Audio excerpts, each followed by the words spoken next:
భగవాన్ శ్రీ సత్యసాయిబాబా వారి సందేశ ఝరికి స్వాగతం. సాయిరామ్. సత్సంగమే జన్మకు సార్థకత చేకూరుస్తుంది అన్నారు స్వామివారు. మన అభ్యాసం వలన మంచి చెడుగా, చెడుగు మంచిగా తోస్తుంది.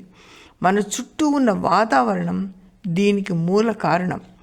ఒక ఊరిలో చేపలు అమ్ముకునే అప్పా చెల్లెలు ఉండేవారు. వారు తమ గ్రామం నుండి చేపలు తీసుకెళ్ళి మార్కెట్లో అమ్ముకుని ఇంటికి తిరిగి వస్తూ ఉండేవారు. ఒకరోజు వారు తిరిగి వచ్చే సమయానికి పెను గాలి వీస్తూ వర్షం ప్రారంభమవుతుంది. అదే సమయంలో పూలు అమ్ముకునేవారు కూడా తమ ఇంటికి తిరిగి వస్తూ ఉంటారు. మార్గ మధ్యంలో ఈ చేపలమ్మే అప్పా చెల్లెళ్లను చూసి అమ్మాయిలు వర్షంలో ఎలా వెళ్తారు?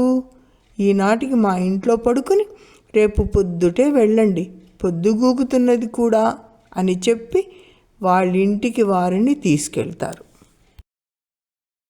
ఈ అప్పా చెల్లెలు వాళ్ళ ఇంట్లో పడుకుంటారు. అయితే పూల బుట్టలు ఆ గదిలో ఉండటాన వారికి నిద్రే పట్టదు.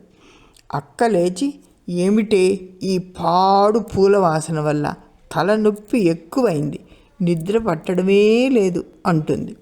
వెంటనే చెల్లెలు కూడా లేచి, అవునక్క, ఈ వాసనకు నా కడుపులో తిప్పుతున్నది అంది. వెంటనే ఇద్దరు తమ చేపల బుట్టలను తెచ్చుకొని వాటిపై నీళ్లు చల్లుకొని ముఖం మీద బోర్లించుకొని హాయిగా నిద్రపోయారు. పూలమ్మే వారి ఇంట్లో పూల వాసన కాక చేపల వాసన ఎలా వస్తుంది? కానీ చేపలమ్మే వారికి చేపల వాసన ఇష్టమవుతుంది, కానీ ఎంత మధురంగా ఉన్నా పూల వాసన ఇష్టం ఉండదు.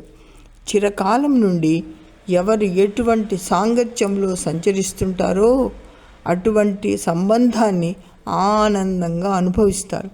అదే వారికి ప్రీతిపాత్రమైనది అవుతుంది అని సెలవిచ్చారు భగవాన్ బాబావారు.